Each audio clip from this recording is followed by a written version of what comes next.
किसी ने क्या खूब कहा है कि जंगल में जो सीधे पेड़ होते हैं वो सबसे पहले काटे जाते हैं, और जो टेढ़े मेढ़े तिरछे पेड़ होते हैं वो सदियों तक जंगल में खड़े रहते हैं। एक बच्चा अपने पिता के साथ एक जंगल में घूमने के लिए जाता है। वो दूर से देखता है कि एक शेर एक हिरण का शिकार कर रहा था। उस बच्चे के मन में ये दृश्य देखकर एक करुणा का भाव उदय होता है। वो अपने पिता से कहता है कि पिताजी, ये हिरण तो कमजोर है और वो शेर उसको खा रहा है। हमें उस हिरण को बचाना ही चाहिए। ये सुनकर पिता कहते हैं, परंतु वो शेर भी तो भूखा है। अगर तुम हिरण को बचाओगे तो तुम शेर के लिए बुरे बन जाओगे। तो इस परिस्थिति में तुम क्या कर सकते हो? अब ये बात हम सबके लिए सोचने की है कि एक जगह जहां हम किसी का फायदा कर रहे होते हैं, दूसरी जगह किसी का नुकसान कर रहे होते हैं। जैसे एक सिक्के के दो पहलू होते हैं, उसी तरह अच्छाई और बुराई के भी दो पहलू होते हैं। तो सवाल यह है कि किसी आदमी को कोई अच्छा काम करना है, अच्छा बनना है, तो वो किस काम करें जो किसी को आहत ना पहुंचाए। तो आज की जो कहानी मैं आपको सुनाने वाला हूं, उसमें आपको कर्मों का पूरा ज्ञान मिलेगा कि असल में कर्म क्या है और कर्म अच्छे कर्म क्या होते हैं।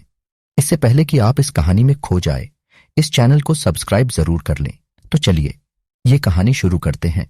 बात उस समय की है जब गुरुकुल में शिक्षाएं हुआ करती थी। मतलब गुरुकुल में बच्चे सीखने के लिए जाते थे, वहीं पर रहते थे, वहीं पर प्रकृति का आनंद लेते थे और वहीं पर अपनी शिक्षाएं ग्रहण करते थे।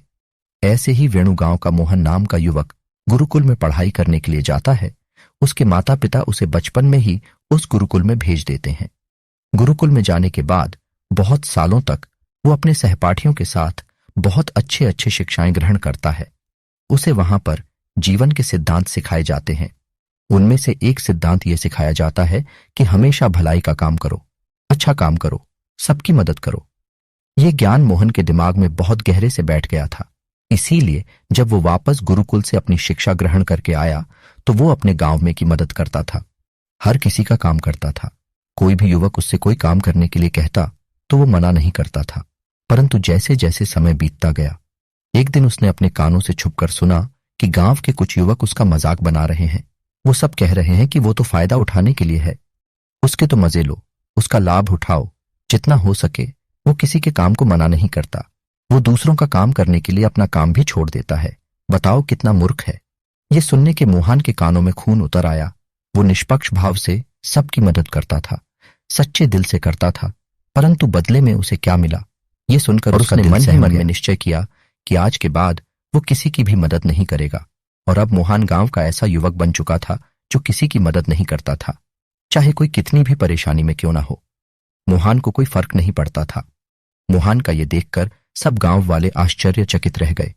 कल तक जो दया का सागर था, इतना दयालु था, कुछ ही समय में इतना निर्दयी बन गया। ये देखकर मोहन के माता पिता को भी उसकी बहुत चिंता हुई। उन्होंने अपने बेटे से पूछा कि बेटा ऐसी क्या बात हो गई है, तुम इतना क्यों बदल गए हो? तो मोहन ने कहा, हाँ, इस जमाने में किसी की भलाई करके कुछ हासिल नहीं होता, ये बात मैं महसूस कर चुका हूं। मैंने जीवन में जितनी भी गुरुकुल से शिक्षाएं ग्रहण की, वो सारी शिक्षाएं चली गई, वो व्यर्थ हो गई, क्योंकि ये संसार किसी का नहीं है। यहां सच्चे दिल से कोई किसी की मदद करते उसको बेवकूफ समझा जाता है। और ये कहते कहते मोहन वहीं पर रोने लगा। और इसके बाद मोहन बहुत परेशान रहने लगा। उसके माता पिता पहले वाला मोहन चाहते थे, वो वही मोहन चाहते थे जो सब लोगों की मदद करता था। परंतु उनका बेटा कहीं दूर निकल चुका था। दिन ब दिन हालत और भी गंभीर होती गई। एक दिन उनके माता पिता को पता चला कि पड़ोस के गांव में एक बहुत भिक्षु हुआ है और वो मानव स्वभाव के बारे में बहुत सारी बातें बता सकता है। इसीलिए मोहन के माता पिता मोहन को लेकर उस बौद्ध भिक्षु के पास पहुंचते हैं। जब वो उस गांव में घुसते हैं तो एक औरत एक बौद्ध भिक्षु को बहुत जला कटा सुना रही थी। वो उसको कह रहे थे कि इनको शर्म नहीं आती, भीख मांगने के लिए आ जाते हैं, सुबह सुबह अपना काम तो नहीं करते, दरवाजे पर आकर खड़े हो जाते हैं और पता नहीं ऐसी क्या क्या बातें। परंतु वो भिक्षु तो भिक्षा मांगकर ही खाते हैं, उन्हें तो सब कुछ सहना पड़ता है। इसीलिए वो बहुत एकदम शांत खड़ा हुआ था। उसमें क्रोध का भाव तिनका मात्र भी नहीं था।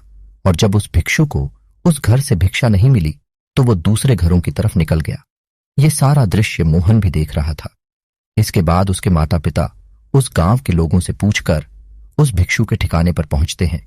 वहां पर पहुंचकर वो देखते हैं कि ये वही भिक्षु था जो गांव से भिक्षा मांगकर वापस लौट आया था, जो गांव में भिक्षा मांग रहा था और जिसे वो औरत जली कटी सुना रही।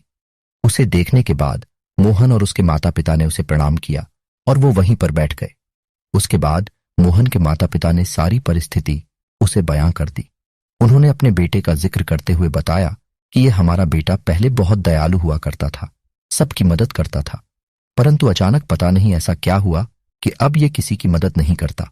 वो इसके सामने मर भी रहा होता है, तब भी यह बिल्कुल उसे पानी भी नहीं पिलाता। ऐसा स्वभाव हो गया। इसका हम कुछ समझ नहीं पा रहे कि यह बदलाव अचानक से हुआ कैसे। इससे पहले कि वो बौद्ध भिक्षु को जवाब देता, वो औरत जो गांव में उस भिक्षु को जली कटी सुना रही थी, वो अपने बेटे को लेकर वहीं पर पहुंच गई और हाथ जोड़कर उस भिक्षु से प्रार्थना करने लगी कि मेरा बेटा बहुत बीमार है, अचानक से इसे बुखार आया और गांव के लोगों ने बताया कि आप इसकी मदद कर सकते हैं, कृपया करके मेरे बेटे को ठीक कर दीजिए। ये सुनकर वो बौद्ध भिक्षु तुरंत उस बच्चे का उपचार करने में है और कुछ ही देर बाद औषधियां देने के बाद वो बच्चा बिल्कुल स्वस्थ हो जाता है। ये सब देखकर वो औरत उसे कुछ भिक्षा देकर प्रणाम करके वापस लौट जाती है। ये सारा दृश्य मोहन भी देख रहा था।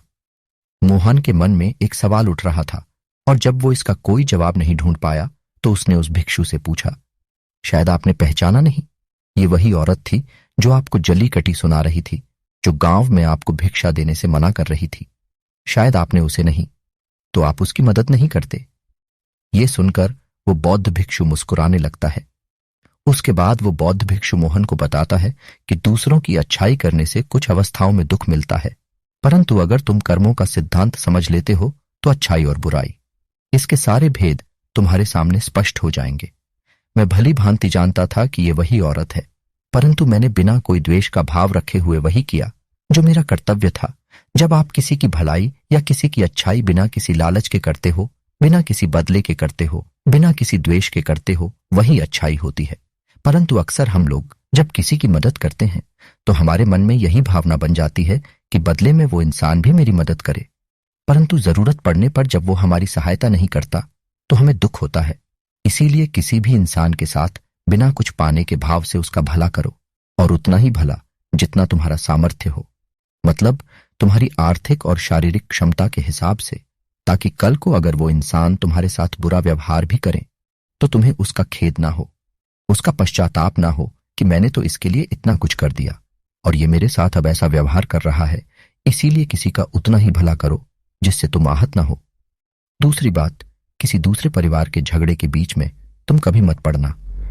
अगर कोई पति पत्नी आपस में है और वो पति अपनी पत्नी को पीट रहा है और तुम उसे बचाने के लिए पहुंच जाते हो कि तुम वही औरत को क्यों पीट रहे हो, तो ऐसा करना तुमको संकट में डाल सकता है, क्योंकि वही औरत जिसकी तुम मदद करने के लिए गए हो वो ये कह सकती है कि ये हमारी आपस की बात है, तुम्हें इससे क्या लेना देना, और इसका तुम्हारे पास कोई जवाब नहीं होगा।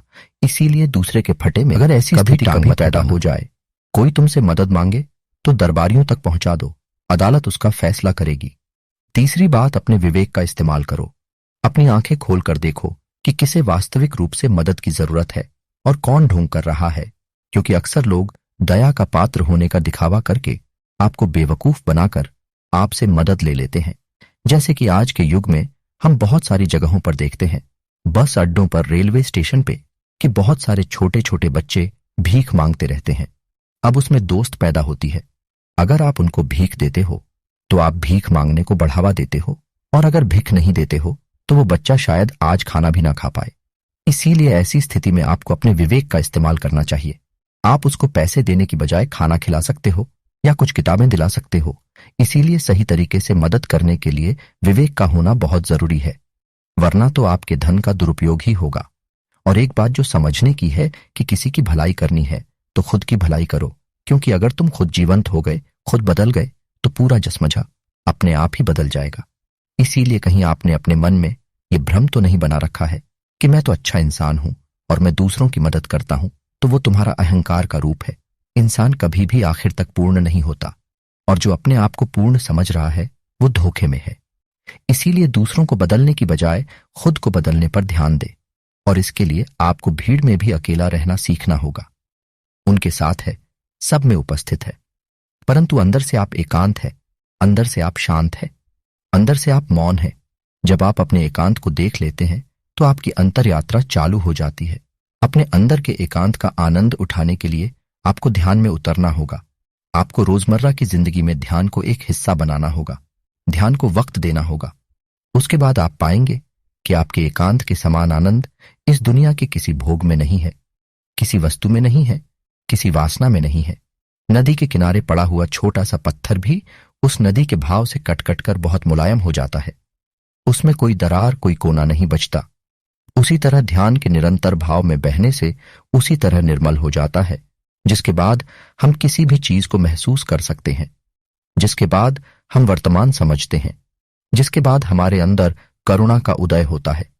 वो करुणा जो किसी विषय वस्तु से जुड़ी हुई। इसीलिए दोस्तों, आज से ही अपनी अंतर यात्रा चालू कर दे, अपने जीवन के आनंद को पहचाने, क्योंकि इंसान की जिंदगी बहुत छोटी होती है।